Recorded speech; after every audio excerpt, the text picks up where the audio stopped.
Second benefit ये हुआ कि कंपनी को right to trade duty free, बिना कोई भी टैक्स दिए ट्रेड करने का राइट मिल गया। ये दो बहुत बड़े राइट थे जो कंपनी को मिले थे। कंपनी ने एक और चीज़ की, ईस्ट इंडिया कंपनी थी, इन्होंने क्या किया, ये लगातार और ज़्यादा कंसेशन की डिमांड करते रहे कि हमें और ज़्यादा कंसेशन दो, हमें और ज़्यादा कंसेशन दो। पर इनको जो पहले से प्रिविलेजेस मिल रहे थे, प्रिविलेजेस मतलब स्पेशल राइट्स जो इनको मिल रहे थे पहले से, ये उन राइट्स को तो मैनिपुलेट कर रहे थे, यानी कि उन राइट्स का ही प्रॉपर इस्तेमाल ये नहीं कर रहे थे।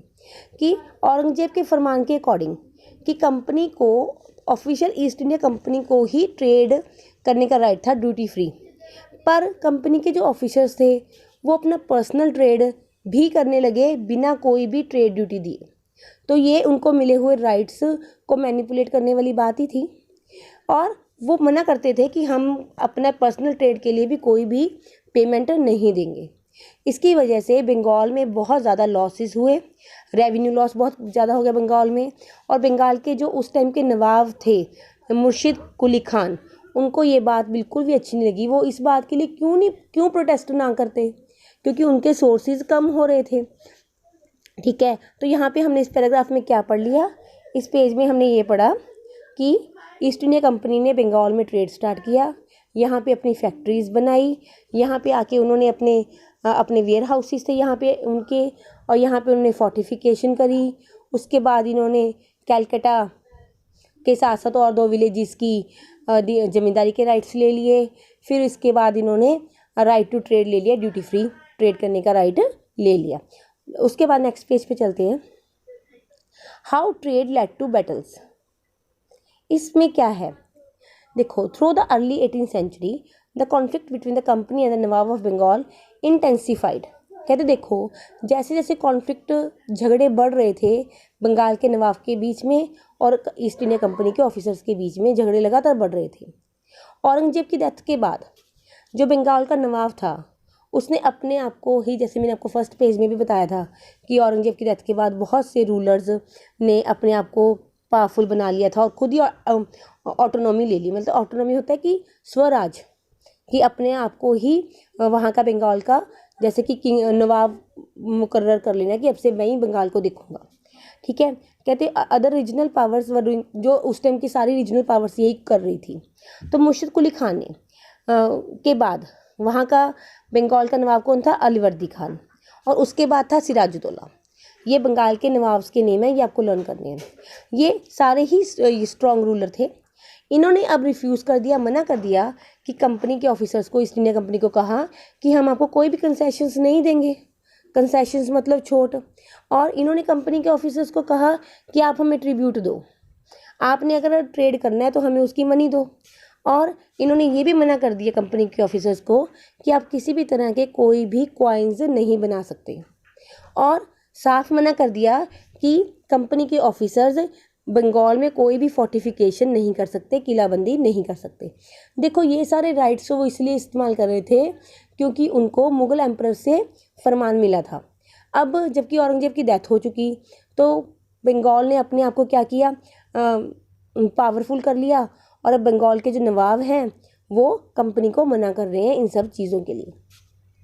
उसके बाद क्या हुआ, कंपनी ने क्या किया, कंपनी ने लगातार बंगाल को इस बात के लिए मना किया कि हम आपकी कोई भी बात नहीं मानने वाले। उन्होंने लगातार कंपनी को रिफ्यूज़ किया, टैक्स देने से मना किया, और कंपनी की नवाब की तरफ से नवाब को डिसरिस्पेक्टफुल लेटर्स भी लिखे और ह्यूमिलेट भी किया नवाब के ऑफिसर्स को। ईस्ट इंडिया कंपनी ने इस तरह से बिल्कुल साफ मना कर दिया भी हम कोई भी रेवेन्यू नहीं देंगे। कंपनी ने ये भी क्लियर कर दिया कि unjust demand of the local officials were ruining the trade of the company and trade company का ये भी क्लियर हो गया था कि could flourish only if the duties were removed। Company को ये बात पता चल गई थी कि अगर वो ड्यूटीज़ देंगे तो उनका ट्रेड कभी भी फ्लोरिश नहीं होगा, और वो कन्विंस्ड थे कि अगर हमने ट्रेड को एक्सपैंड करना है अपने को तो इट हैड टू इनलार्ज इस सेटलमेंट्स। कंपनी के ऑफिसर्स को पता था कि अगर हमें ट्रेड को बढ़ाना है तो हमें अपनी सेटलमेंट्स को बढ़ाना होगा, उसके लिए हमें ज़्यादा ज़मीन चाहिए, हमें ज़्यादा विलेजेस को ख़रीदना होगा, और हमें अपने फोर्ट्स बनाने होंगे। कंपनी को ये चीज़ समझ आ गई थी कि अब हमें ज़्यादा अपने ट्रेड को बढ़ाने के लिए हमें ज़्यादा विलेजेस की ज़रूरत है। इसीलिए कॉन्फ्लिक्ट यानी कि झगड़े और ज़्यादा बढ़ रहे थे और इन झगड़ों के बढ़ने की वजह से बैटल ऑफ प्लासी एक जो फेमस बैटल थी, जो कंपनी ईस्ट इंडिया कंपनी के बीच में और इंडिया में बंगाल के नवाब के बीच में हुई battle of Plassey. Battle of Plassey बहुत ही ज़्यादा इम्पॉर्टेंट पॉइंट है इंडियन हिस्ट्री का। इसको अच्छे से हमने करना है, तो हम इसको नेक्स्ट लेक्चर में करेंगे। Thank you students, thanks, have a nice day. I hope आपको सब समझ आया होगा। अब जितना मैंने पढ़ाया है इसके रिगार्डिंग नेक्स्ट क्लास में आपको टेस्ट मिलेगा, तो आप यहाँ तक प्रिपेयर करके रखना। Thank you. Yes, good morning students, how are you? I hope you all must be fine. Students, हमने लास्ट टाइम जो चैप्टर पढ़ा था तब हमने यहाँ पे इस बात को ख़त्म किया था कि जो ब्रिटिशर्स हैं वो इंडिया में ट्रेड करने के लिए आए थे, पर यहाँ पे आके उन्होंने मुग़ल एम्परर से थोड़े बहुत राइट्स ले लिए, ठीक है, और अपने ट्रेड को बढ़ाना शुरू कर दिया और बाकी की यूरोपियन पावर्स के साथ उनकी वॉर्स चल रही हैं। अब यहाँ पे हम पढ़ते हैं बैटल ऑफ प्लासी के बारे में। देखिए कि व्हेन अलवर्दी खान डाइड, कहते जब अलवर्दी खान की डेथ हो गई तब उस टाइम सिराजुद्दौला जो थे वो बंगाल के नवाब बने। कंपनी वाज वरीड, कंपनी को इस बात की बहुत टेंशन थी कि जो सिराजुद्दौला पावर में आ गए तो कैसे काम चलेगा, क्योंकि उनको कोई एक पपेट रूलर चाहिए था। पपेट मतलब जो कठपुतली की तरह कंपनी के इशारों पे नाचे। उनको एक पपेट रूलर चाहिए था जो उनको ट्रेड कंसेशंस दे, कंपनी को ट्रेड में कंसेशंस दे, यानी कि ट्रेड में छूट दे, और बाकी के जो भी प्रिविलेजेस मतलब स्पेशल राइट्स या स्पेशल फ़ायदे कंपनी को चाहिए वो सारे दे, ठीक है। तो इसलिए उन्होंने ये भी कोशिश की कि सिराजुद्दौला के राइवल को, किसी दुश्मन को नवाब बना दिया जाए। जब सिराजुद्दौला को इस बारे में पता चला तो उसने कंपनी को कहा कि वो पॉलिटिकल अफेयर्स बंगाल के जो हैं उनमें दखल देना बंद करें और बंगाल में फोर्टिफिकेशन, किलाबंदी बंद करें। और सिराजुद्दौला ने ईस्ट इंडिया कंपनी को ये भी कहा कि वो रेवेन्यू पे करना शुरू करें। जब सारी नेगोटिएशंस फेल हो गई, नेगोटिएशंस होता है जब किसी मसले को सॉल्व करने के लिए बातचीत की जाती है, तब नवाब की जो आर्मी थी उसके 30,000 सोल्जर्स मूव किए और उन्होंने जाके ब्रिटिशर्स की एक फैक्ट्री थी कासिम बाज़ार में, इंग्लिश फैक्ट्री थी, उसको कैप्चर कर वहाँ पे हमला कर दिया। और वहाँ पर का जो वेयर हाउस था, वेयर हाउस मतलब वो जगह, जैसे मैंने आपको पहले भी बताया था, जहाँ पर एक्सपोर्ट इंपोर्ट के लिए माल रखा जाता है, उसको लॉक कर दिया। इंग्लिशमैन जितने भी थे वहाँ उनको डिसआर्म कर दिया, उनके हथियार छीन लिए। डिसआर्म मतलब उनके हथियार उनसे ले लिए। और इस तरह से उसके बाद जो शिप्स थी, इंग्लिश शिप्स थी, उनको ब्लॉक कर दिया। और उसके बाद वो कलकत्ता की तरफ मार्च कर गए, कलकत्ता की तरफ चल पड़े। जब ये न्यूज़ पहुंची तो कंपनी के ऑफिसर्स ने क्या किया, रॉबर्ट क्लाइव के नेतृत्व में अपनी सेना भेज दी। रॉबर्ट क्लाइव यहाँ पे बहुत इम्पोर्टेंट नेम है। और finally 1757 very important date, Sirajuddaulah के साथ रॉबर्ट क्लाइव की वॉर हुई। कहाँ पे? प्लासी नाम की जगह पे। जो मेन रीज़न था कि जो नवाब की डिफ़ीट होने का, इस वॉर में नवाब की हार हो गई, सिराजुद्दौला इस वॉर में हार गया, उसका कारण था मीर जाफ़र। यहाँ पे ये मीर जाफ़र नाम को ध्यान से देख लो। मीर जाफ़र जो कि सिराजुद्दौला का कमांडर था वैसे तो मीर जाफ़र, पर उसने कभी भी फाइट में, बैटल में हिस्सा लिया ही नहीं। और उसने क्या किया, उसने क्लाइव का साथ दिया, लॉर्ड क्लाइव का उसने साथ दिया। और लॉर्ड क्लाइव को कहा ने उसको ब्राइब किया, लॉर्ड क्लाइव ने उसे ये विश्वास दिलाया था, लॉर्ड क्लाइव ने मीर जाफ़र को, कि उसे बंगाल का नवाब बना दिया जाएगा सिराजुद्दौला की जगह पे, अगर वो इंग्लिश आर्मी को सपोर्ट करेगा। इस तरह से बैटल ऑफ प्लासी मेन इतनी इम्पोर्टेंट बैटल क्यों है हिस्ट्री में, क्योंकि इस बैटल के बाद ही जो मेजर विक्ट्री थी ये ईस्ट इंडिया कंपनी की इंडिया में, इस बैटल के बाद ही जब वो ये बैटल जीत गए, उसके बाद ही उनके पैर इंडिया में मजबूत हुए। ठीक है, हम नेक्स्ट देखते हैं। After the defeat of at Plassey में हारने के बाद सिराजुद्दौला जो था उसे मार दिया गया, असैसिनेटेड मतलब उसे मार दिया गया, और मीर जाफ़र को बंगाल का नवाब बना दिया गया। अब जो कंपनी है वो अभी भी बंगाल की कोई भी रिस्पॉन्सिबिलिटी खुद लेने को तैयार नहीं है एडमिनिस्ट्रेशन की। कंपनी को अभी भी ये नहीं लगता कि वो बंगाल की एडमिनिस्ट्रेशन संभाल ले, ठीक है, क्योंकि कंपनी का जो प्राइम ऑब्जेक्टिव है, मेन ऑब्जेक्टिव है, वो अभी भी ट्रेड करना ही है, ठीक है। If this could be done without conquest through the help of local ruler, अभी भी वो यही चाहती है कंपनी कि वो लोकल रूलर की हेल्प के साथ, ठीक है, लोकल रूलर उनको प्रिविलेजेस दे एंड और वो ट्रेड करें, ठीक है, और वो कोई भी टेरिटरी को डायरेक्टली नहीं लेना चाहते।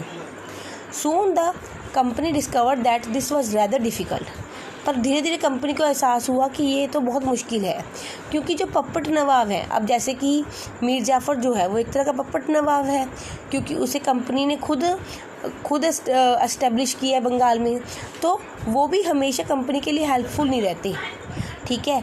आफ्टर ऑल कहते they had to maintain a basic appearance of dignity, उनको भी अपनी जो जनता है उसके सामने अपनी इज़्ज़त जैसे बना के रखनी है, उसको भी अपने लोगों जो सब्जेक्ट्स मतलब उनकी जो प्रजा है उसके सामने अपनी रिस्पेक्ट को बना के रखना है। इसीलिए जो पप्पट नवाब थे वो भी कंपनी को इतना कंसेशन नहीं दे पा रहे थे जितना ईस्ट इंडिया कंपनी चाहती थी। खुद ईस्ट इंडिया कंपनी एडमिनिस्ट्रेशन में आना नहीं चाहती, पर उसे कंसेशंस बहुत ज़्यादा चाहिए, तो what could the company do, अब कंपनी क्या करे। फिर मीर जाफ़र ने प्रोटेस्ट करना शुरू कर दिया, तो कंपनी ने क्या किया, मीर जाफ़र को भी रास्ते से हटा दिया और उसकी जगह पे मीर कासिम उसे प्लेस कर दिया। कंपनी ने क्या किया, मीर कासिम को प्लेस कर दिया, उसे नवाब बना दिया बंगाल का।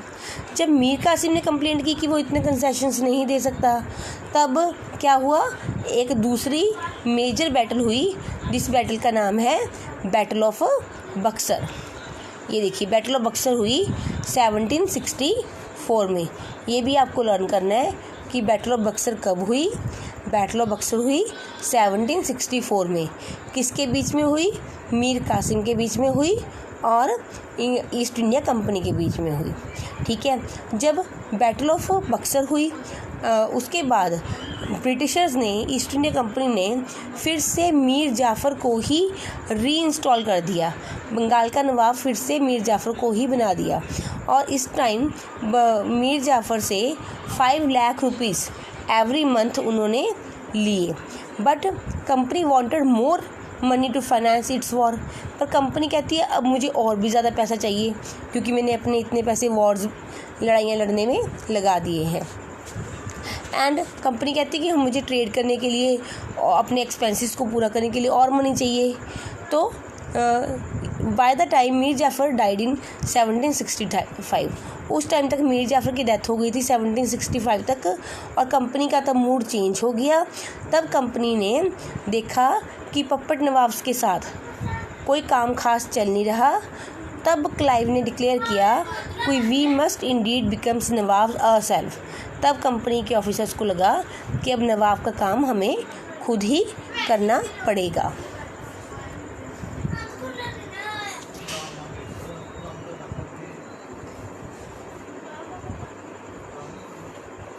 हाँ जी स्टूडेंट्स, जो बंगाल है, Bengal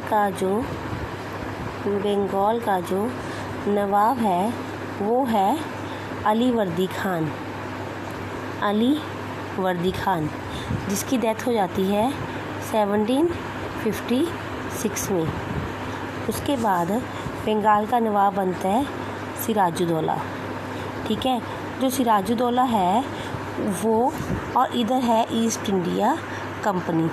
Siraj-ud-Daulah East India Company को किसी भी तरह की फेवर देने से मना कर देता है, ना तो वो ईस्ट इंडिया कंपनी को फोर्टिफिकेशन करने देता है, और इसलिए ईस्ट इंडिया कंपनी उससे तंग हो जाती है। इसीलिए सिराजुद्दौला के बीच में और ईस्ट इंडिया कंपनी के बीच में बैटल ऑफ प्लासी होती है 1757 में। ये बहुत ज़्यादा इम्पॉर्टेंट है। इस बैटल में सिराजुद्दौला की डेथ हो जाती है। ईस्ट इंडिया कंपनी की तरफ से रॉबर्ट क्लाइव ये वॉर लड़ रहा है। ईस्ट इंडिया कंपनी इस बैटल को जीत जाती है। उसके बाद क्या होता है कि जो सिराजुद्दौला क्यों इस बैटल को हार जाता है, क्योंकि उसी का एक ऑफिसर है जिसका नाम है मीर जाफ़र। मीर जाफ़र ने कभी भी इस लड़ाई में पार्ट ही नहीं लिया, उसने सिराजुद्दौला के साथ गद्दारी की। तो ईस्ट इंडिया कंपनी क्या करती है, मीर जाफ़र को किसको नवाब बना देती है, मीर जाफ़र को बंगाल का नवाब बना देती है। उसके बाद मीर जाफ़र को भी कंपनी यही कहती है कि हमें इतने कंसेशन दो, इतने कंसेशन दो। तो मीर जाफ़र जब प्रोटेस्ट करता है तो कंपनी ईस्ट इंडिया कंपनी उसे भी हटा देती है और उसकी जगह पर मीर कासिम को इंस्टॉल कर देती है। मीर कासिम को मीर कासिम भी कंपनी की शर्तों पे बंगाल का नवाब नहीं रह पाता, तो उसकी और ईस्ट इंडिया कंपनी के बीच में एक मेजर वॉर होती है। मीर कासिम और ईस्ट इंडिया कंपनी के बीच में बैटल ऑफ बक्सर। ये जो बैटल ऑफ बक्सर होती है ये 1764 में होती है। ये भी एक मेजर बैटल है और इस बैटल में मीर कासिम को हटा दिया जाता है और फिर से मीर जाफ़र को ही री इंस्टॉल कर दिया जाता है as a nawab of Bengal. Mir Jafar फिर से बंगाल का नवाब बन जाता है बैटल ऑफ बक्सर के बाद। उसके बाद मीर जाफ़र जो है उसकी डेथ हो जाती है 1765 में। उसके बाद कंपनी ये प्लान करती है कि कंपनी खुद ही अब बंगाल की एडमिनिस्ट्रेशन को संभालेगी, क्योंकि पप्पट नवाब से ठीक से कंपनी सेटिस्फाई अपने आप को नहीं पाती है। ठीक है स्टूडेंट्स, तो ये मैंने आपको सारा सम अप कर दिया है। अगर फिर भी आपको कुछ ना समझ आए तो ये मेरा फ़ोन नंबर है 9465166627। अगर कोई प्रॉब्लम आए तो आप मुझे इस नंबर पे कॉल कर लेना। Thank you, have a nice day. हाँ जी स्टूडेंट्स, आपको आई थिंक आपको वो समझ आ गया होगा जो मैंने आपको बोर्ड पे समझाया था। उसके बाद देखते हैं कि 1765 के बाद मुग़ल एम्परर ने कंपनी को बंगाल का जो प्रोविंस है, बंगाल का जो पूरा इलाका है, उसका दीवान घोषित कर दिया ईस्ट इंडिया कंपनी को। दीवानी अलाउड होने का क्या मतलब होता है? दीवानी अलाउड होने का मतलब ये है कि बंगाल के एरिए से रेवेन्यू कलेक्ट करने का अधिकार जो है वो ईस्ट इंडिया कंपनी को मिल गया। बंगाल वैसे ही बंगाल में बहुत ज़्यादा रेवेन्यू कलेक्ट होता था और इससे जो ईस्ट इंडिया कंपनी है उसकी एक बहुत बड़ी प्रॉब्लम सॉल्व हो गई। क्या प्रॉब्लम थी उनकी कि वो इंडिया में ट्रेड करने के लिए आए थे और इंडिया में वो ट्रेड को एक्सपेंड करना चाहते थे, पर इसके लिए उन्हें अपने देश से गोल्ड और सिल्वर लाना पड़ता था इंडिया से गुड्स को ख़रीदने के लिए, क्योंकि this was because at a time British had no goods to sell in India, क्योंकि वो अपना तो कोई सामान इंडिया में बेच नहीं सकते थे, इंडिया का सामान उन्हें ख़रीदना था, तो उन्हें अपने साथ गोल्ड और सिल्वर लाना पड़ता था इंडिया से सामान ख़रीदने के लिए। तो ये जो आउटफ्लो हो रहा था गोल्ड का वो बैटल ऑफ प्लासी के बाद कम हो गया, क्योंकि बैटल ऑफ प्लासी के बाद इनकी इनकम बढ़ गई। इन्होंने नवाब से पैसे लेने शुरू कर दिए थे, पर ये जो वो पैसा गोल्ड और सिल्वर लेके आ रहे थे इंग्लैंड से, बिल्कुल ही स्टॉप हो गया, रुक गया जब इनको दीवानी मिल गई। अब ये इंडिया से जो भी रेवेन्यू कलेक्ट करते थे उस पैसे से ईस्ट इंडिया कंपनी के सारे खर्चे, एक्सपेंसेस मतलब खर्चे, ईस्ट इंडिया कंपनी के सारे खर्चे पूरे करते थे। अब इन्होंने जो कॉटन और सिल्क इंडिया से ख़रीदनी होती थी, कॉटन का और सिल्क का कपड़ा या कोई भी चीज़ इंडिया से ख़रीदनी होती थी, उसके लिए वो इंडिया के रेवेन्यू का इस्तेमाल करते थे। और अगर कंपनी के ट्रूप्स को मैनेज करना है, मेंटेन करना है, ट्रूप्स मतलब सेना को, कंपनी की को, या कोई बिल्डिंग बनानी है या कंपनी के ऑफिस का एनीथिंग, इनका जो भी सारा खर्चा है अब वो सारा खर्चा वो उस रेवेन्यू से पूरा करने लगे जो इनको बंगाल से मिलता था। ये टॉपिक बच्चे आपका अब कंप्लीट हो गया है। Thank you, have a nice day.